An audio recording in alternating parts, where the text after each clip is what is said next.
Hello દોસ્તો, આજે આપણે બે ભાઈઓની વાર્તા કરવાના છીએ. વાર્તાનું નામ છે સોનીઝ બ્લ્યુઝ અને જેના લેખક છે જેમ્સ બાલ્ડવિન. જેમ્સ બાલ્ડવિન 20મી સદીના સૌથી પ્રભાવશાળી અમેરિકન લેખક, નિબંધકાર અને સામાજિક કાર્યકરોમાંના એક હતા. તેઓ એક અશ્વેત અમેરિકન લેખક હતા અને આથી જ તેમના લખાણોમાં જાતિવાદ, લૈંગિકતા અને માનવીય સંબંધોની ઊંડાઈ જોવા મળે છે. તેમનું બાળપણ ખૂબ ગરીબી અને મુશ્કેલ પરિસ્થિતિમાં વીત્યું. તેઓ અમેરિકન સિવિલ રાઇટ મૂવમેન્ટ્સનો અગ્રણી ચહેરો હતા. માર્ટિન લ્યુથર કિંગ જુનિયર અને માલ્કમ એક્સ જેવા નેતાઓ સાથે રહીને અશ્વેત લોકોના અધિકારો માટે તેમણે અવાજ ઉઠાવ્યો હતો અને તેઓ માનતા હતા કે જ્યાં સુધી અમેરિકા પોતાના જાતિવાદી ભૂતકાળનો સામનો નહીં કરે ત્યાં સુધી તે ખરેખર મુક્ત થઈ શકશે નહીં. અમેરિકામાં પ્રવર્તતા જાતિવાદ અને ભેદભાવથી કંટાળીને 1948માં તેઓ ફ્રાન્સના પેરિસમાં રહેવા જતા રહ્યા. જો કે તેઓ સમયાંતરે અમેરિકા આવતા જતા રહ્યા. તેમને ફ્રાન્સના સર્વોચ્ચ નાગરિક સન્માન commander of the legion of ઓનરથી નવાજવામાં આવ્યા હતા. તેમના જીવન અને વિચારો પર આધારિત documentary I am not your નીગ્રોને 2016માં ઓસ્કર માટે નામાંકિત કરવામાં આવી હતી. મિત્રો, જેમ્સ બાલ્ડવિન તેમના શક્તિશાળી અને ઊંડા અર્થવાળા વાક્યો માટે જાણીતા છે અને અહીં હું તેમના થોડાક પ્રખ્યાત અવતરણોને કોટ કર્યા વગર રહી શકતી નથી. પ્રેમ અને માનવતા વિશે તેઓ લખે છે, love takes off the masks that we fear we cannot live without and know we cannot live within. પ્રેમ એવા બધા જ મુખોટા ઉતારી નાખે છે જેના વિશે આપણને એવો ભય હોય છે કે આપણે તેના વગર નહીં જીવી શકીએ અને આપણે તેની સાથે પણ જીવી શકતા નથી હોતા. ઇતિહાસ અને સત્ય વિશે તેઓ લખે છે, not everything that is faced can be changed, but nothing can be changed until it is faced. જેનો સામનો કરવામાં આવે છે તે બધું જ બદલી શકાતું નથી, પરંતુ જ્યાં સુધી સામનો કરવામાં ન આવે ત્યાં સુધી કંઈ પણ બદલી શકાતું નથી. શિક્ષણ અને સમાજ વિશે એક ઊંડું વાક્ય, The paradox of education is precisely this, that as one begins to become conscious, one begins to examine the society in which he is being educated. શિક્ષણનો વિરોધાભાસ એ જ છે કે જેવી વ્યક્તિ જાગૃત થવા લાગે છે તે જે સમાજમાં શિક્ષિત થઈ રહી છે તેનું જ પરીક્ષણ કરવા લાગી જાય છે. અન્યાય અને જાગૃતિ વિશે તેઓ લખે છે, To be a Negro in this country and to be relatively conscious is to be in a rage almost all the time. આ દેશમાં અશ્વેત હોવું અને પ્રમાણમાં જાગૃત હોવું એટલે લગભગ દરેક સમયે ગુસ્સામાં હોવું. તો દોસ્તો, તેમની ખૂબ જ પ્રભાવશાળી અને સંવેદનશીલ વાર્તા સોનીઝ બ્લ્યુનો સારાંશ જોઈએ આપણી ગુજરાતીમાં.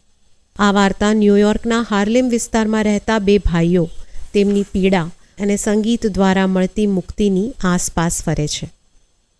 સોનીઝ બ્લ્યુઝની શરૂઆત એક માનસિક દ્વંદ્વ સાથે થાય છે.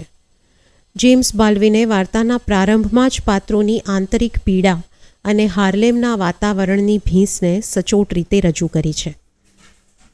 વાર્તાની શરૂઆતમાં સોનીનો મોટો ભાઈ, જે નેરેટર પણ છે, ન્યૂયોર્કની સબવે ટ્રેનમાં મુસાફરી કરી રહ્યો હોય છે.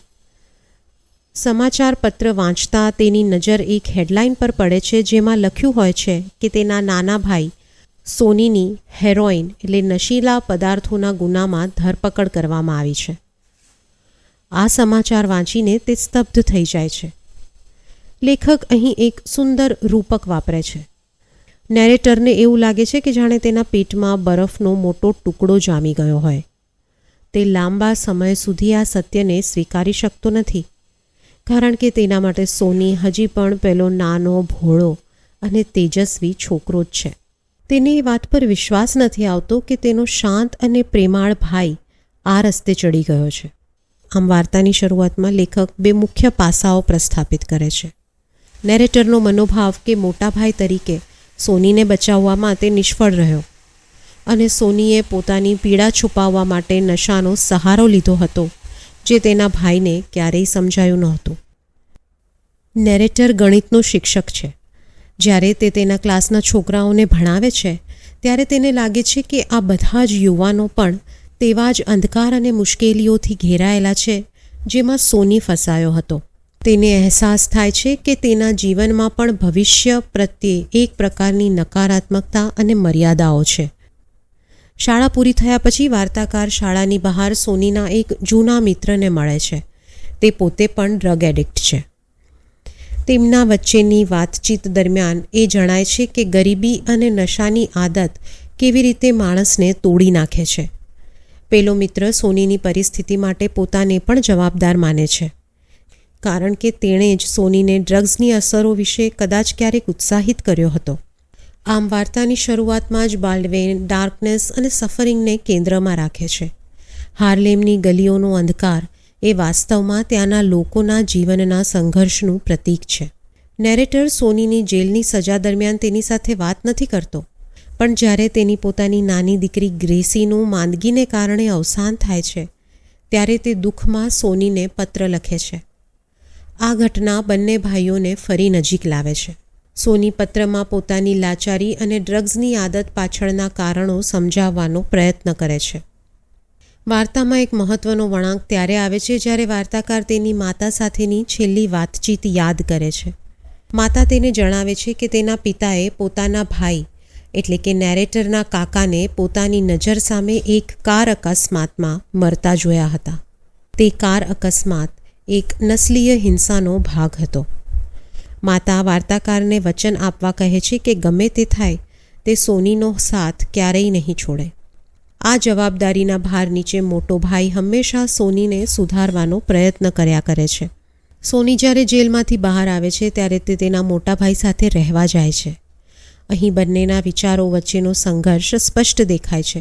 સોનીને જાઝ સંગીતમાં રસ છે અને તે પિયાનો વગાડવા માગે છે. તેના મોટા ભાઈને લાગે છે કે સંગીતમાં કોઈ ભવિષ્ય નથી અને તે સોનીને સ્થિર જીવન જીવવા માટે દબાણ કરે છે. સોની સમજાવે છે કે સંગીત તેના માટે માત્ર શોખ નથી, પણ તેના અંદરના દુઃખ અને પીડાને બહાર કાઢવાનો એકમાત્ર રસ્તો છે. વાર્તાના અંતમાં સોની તેના મોટા ભાઈને ગ્રીનવિચ વિલેજની એક નાઇટ ક્લબમાં તેનું સંગીત સાંભળવા માટે આમંત્રણ આપે છે. આ વાર્તાનો સૌથી સુંદર ભાગ છે. જ્યારે સોની પિયાનો વગાડવાનું શરૂ કરે છે ત્યારે શરૂઆતમાં તે થોડો ખચકાય છે, પણ ધીમે ધીમે તે લયમાં આવે છે. તેનું સંગીત હાર્લેમની ગલીઓનું દુઃખ, તેમના પૂર્વજોના સંઘર્ષ અને તેમની પોતાની પીડાને વાચા આપે છે. સંગીત સાંભળતી વખતે મોટા ભાઈને પહેલી વાર એવો અહેસાસ થાય છે કે સોની આટલો સમય શું અનુભવી રહ્યો હતો. તેને સમજાય છે કે સંગીત દ્વારા સોની પોતાને અને બીજાને પણ પીડામાંથી મુક્તિ અપાવી રહ્યો છે.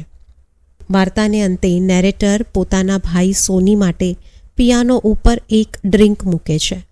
તે પિયાનોની ઉપર હલે છે. લેખક તેને કપ ઓફ ટ્રેમ્બલિંગ, જે બાઇબલનો સંદર્ભ છે, તે કહે છે.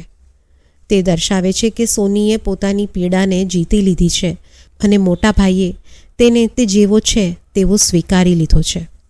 આ અંતિમ દ્રશ્યમાં સોની પિયાનો ઉપર એમ આઈ બ્લુ ગીત વગાડે છે.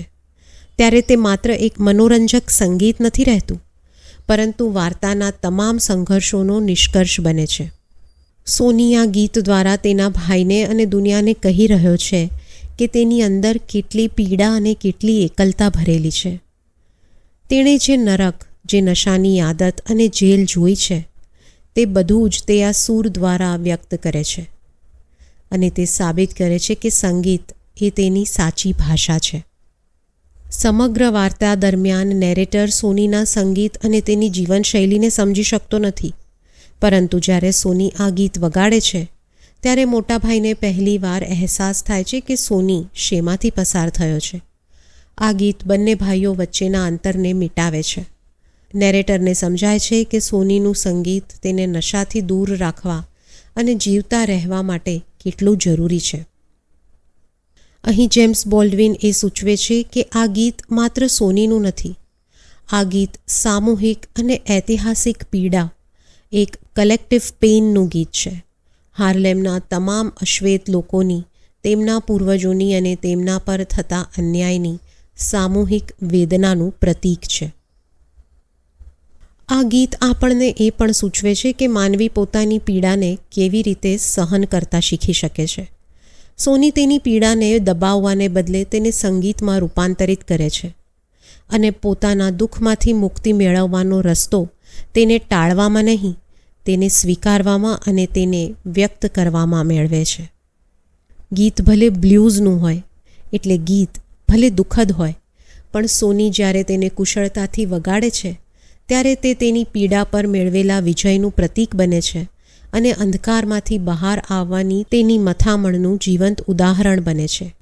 એમ આઈ બ્લ્યુ એ સવાલ નથી, પણ એક સ્વીકાર છે જે સૂચવે છે કે દુનિયામાં પીડા તો રહેવાની જ, પણ જો આપણે તેને સંગીત કે પ્રેમ કે કોઈ પણ કલા દ્વારા એકબીજા સાથે વહેંચી શકીએ તો તે પીડા સહન કરવી થોડી સરળ બની જાય છે.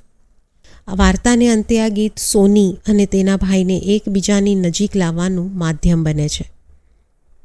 મિત્રો, જેમ્સ બાલ્ડવિનની સોનીઝ બ્લ્યુઝ વાર્તાનો સારાંશ તમને કેવો લાગ્યો તે મને જરૂરથી જણાવજો અને આ સુંદર વાર્તા એકવાર જરૂર વાંચજો.